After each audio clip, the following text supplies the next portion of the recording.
Hello friends, आज के video में हम देखेंगे आर्टिकल 370 के बारे में। अभी जो है ये समझिए कि 5 अगस्त को जो रिवैक किया गया था, मतलब रिवोक कर दिया गया था हमारे कॉन्स्टिट्यूशन से। समझिए 5 अगस्त को देखेंगे मतलब कर दिया गया था 2019 में। उसके बाद से मतलब समझिए बहुत सारा पिटीशन यहाँ पे फाइल किया गया है। तो जम्मू कश्मीर के लोगों ने भी पिटीशन बहुत सारा फाइल किया है, और जितने भी ब्यूरोक्रेट हैं उन्होंने भी देखेंगे कि फाइल किया है पिटीशन, और यहाँ पे वकीलों द्वारा भी किया गया है। तो इसको लेके अब देखेंगे 4 सालों बाद मतलब सुनवाई होने जा रही है। तो इसको लेके मतलब बहुत सारा आर्टिकल आया है, तो इस वजह से मैं आपको ये आर्टिकल के बारे में बता रहा हूँ।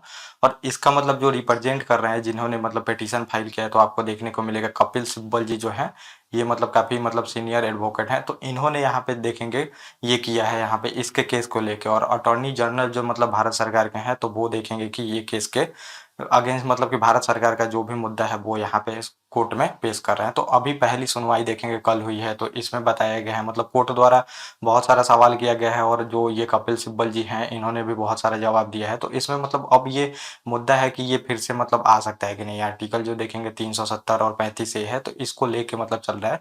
तो ये देखेंगे तो ये पहले आया कैसे था वो मैं आपको बताऊंगा। फिर हम देखेंगे कि मतलब ये अब तो समझिए कि आना मुश्किल है कि मतलब इसको रीबैक फिर से लाया जाए। लेकिन अब देखिए इसमें मुद्दा मतलब क्या, कोर्ट क्या पूछ रहा है क्वेश्चन, और फिर यहाँ पे इनके द्वारा क्या जवाब दिया गया है, आपको ये देखने को मिलेगा।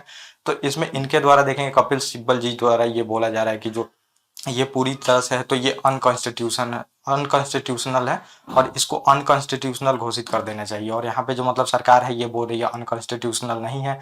तो अब इनका तर्क क्या है आपको ये देखने को मिलेगा। तो जो मतलब समझिए कि कॉन्स्टिट्यूशन असेंबली थी वहाँ की, आप देखेंगे जम्मू कश्मीर की भी कॉन्स्टिट्यूएंट असेंबली बनाई गई थी जो कि वहाँ का कॉन्स्टिट्यूशन बना रही थी। तो वो देखेंगे 1951 से लेकर 1957 तक रहती है, और फिर वो डिजॉल्व हो जाती है। डिजॉल्व होती है तो अब उसमें जो प्रावधान था आपको देखने को मिलेगा मतलब 370 में, तो जब तक वो कॉन्स्टिट्यूएंट असेंबली थी वो जब तक सिफारिश नहीं करती है तब तक प्रेसिडेंट जो है ये मतलब वहाँ का जो 370 विशेष राज्य का दर्जा था वो नहीं हटाया जा सकता था। तो लेकिन अब यहाँ पे कोर्ट का कहना है, तो वो कॉन्स्टिट्यूएंट असेंबली जो थी वो तो मतलब समाप्त हो गई है। तो अब ये करने का किसका हक है, ये कोर्ट ने पूछा कपिल सिब्बल जी से, मतलब ये अब कौन कर सकता है। तो यहाँ पे और ये आपको देखने को मिलेगा। तो जो मतलब कि आर्टिकल जो 370 3 है इसमें दिया गया है, 3 में है कि प्रेसिडेंट कभी भी जो ये मतलब विशेष राज्य का दर्जा मिला है जम्मू कश्मीर को, तो वहाँ की जब भी कॉन्स्टिट्यूएंट असेंबली सिफारिश करेगी तो वो हटा सकते हैं। तो ये मतलब मुद्दा था। तो कॉन्स्टिट्यूएंट असेंबली तो अब डिजॉल्व हो गई है, समझिए मतलब उसको समाप्त कर दिया गया 1957 में ही देखेंगे हट गई। तो अब मतलब कोर्ट का पूछना मतलब कोर्ट का कहना है कि आखिर में जब उस टाइम तक इसको समाप्त करना था, देखेंगे कॉन्स्टिट्यूएंट असेंबली फैसला हाँ या ना देती, लेकिन समाप्त करना था तब तक मतलब कि क्यों नहीं समाप्त किया गया उसी टाइम, देखेंगे 1957 में ही क्यों नहीं समाप्त किया गया। और अब नहीं समाप्त किया गया है, तो अब इसका मतलब क्या समझिए कि क्या कैसे समाप्त किया जा सकता है, क्योंकि उस टाइम बोला गया था कि ये तब तक है समझिए, और फिर जब 1957 में कॉन्स्टिट्यूएंट असेंबली बोल देगी तो फिर स्पेशल स्टेटस है जो वो समाप्त कर दिया जाएगा। तो यहाँ पे कोर्ट मतलब कपिल सिब्बल जी हैं तो वो यही बोल रहे हैं कि ये पहले अस्थायी थी, मतलब ये अस्थायी थी।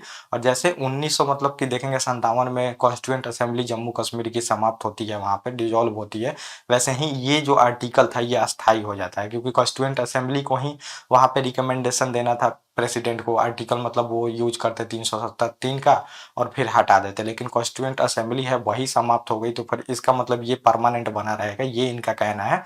और मतलब आपको ये भी देखेंगे मतलब इनका कहना है कपिल सिब्बल जी का कि ये बिल्कुल अनकॉन्स्टिट्यूशनल है, और ये पॉलिटिकल मतलब समझिए मोटिव होकर ये फैसला लिया गया है, ना वहाँ की जनता ने कुछ बोला है। और इनका एक ये भी मुद्दा है कि समझिए कि अब देखेंगे तो जम्मू कश्मीर जो था तो इसको समाप्त करके 2 यूटी बना दिया गया था, समझिए लद्दाख को अलग कर दिया गया था और जम्मू कश्मीर को अलग, देखेंगे यूटी 2 बना दिया गया था। तो इनका ये भी कहना है कि ये भी जो है ये अनकॉन्स्टिट्यूशनल है, मतलब कि ये गैर संवैधानिक है, आपको देखने को मिलेगा। क्यों, अब ये क्यों बता रहे हैं, तो समझिए ये बोल रहे हैं कि मतलब अभी तक ऐसा इतिहास में कभी भारत के नहीं हुआ है कि किसी स्टेट को तोड़ के यूटी बना दिया जाए। आर्टिकल 3 का भी देखेंगे तो उपयोग किया जाता है, तो वहाँ पे जो पहले से स्टेट है तो उसका समझिए कि बाउंड्री को छोटा किया जा सकता है, किसी और स्टेट में जोड़ा जा सकता है, नाम चेंज किया जा सकता है, सभी चीज़ें किया जा सकता है। लेकिन कभी भी ऐसा नहीं हुआ है, आपको देखने को मिलेगा कि यूटी को स्टेट बना दिया गया है। वहाँ पे आर्टिकल 2 का यूज करके देखेंगे बहुत बार यूटी को स्टेट बनाया गया है, लेकिन स्टेट को यूटी नहीं बनाया गया है, इनका ये कहना है। तो यहाँ पे भी भी ये बोल रहे हैं कि ये अनकॉन्स्टिट्यूशनल है, तो इस पे भी मतलब कोर्ट को अब ये पूरी तरह से ये फैसला मतलब कि ये फिर से लागू कर देना चाहिए। और सरकार का यहाँ पे अब क्या मत है, तो अटॉर्नी जनरल जो है हमारे समझिए वो क्या बोल रहे हैं आपको देखने को मिलेगा।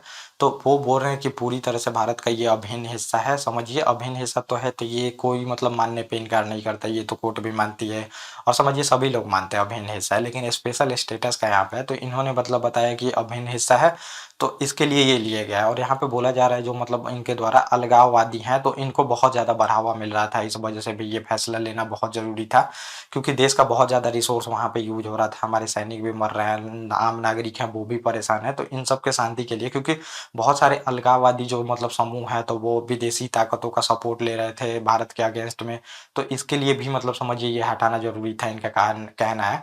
और फिर बताया जा रहा था कि मतलब अगर विकास करना है तब भी हटाना ये बहुत ज़रूरी हो गया था, क्योंकि विकास के लिए देखेंगे कि जहाँ पे सभी स्टेट में 1 गुना पैसा जाता था, तो वहाँ पे 3 गुना बोला जाता, मतलब गवर्नमेंट बोल रही है जाता है, लेकिन वहाँ पे विकास हो नहीं पा रहा है। मतलब समझिए कोई इंडस्ट्री नहीं लग पा रही, कुछ कुछ भी नहीं लग पा रहा है। 35 से देखेंगे आर्टिकल, वहाँ पे ज़मीन कोई नहीं ले सकता था।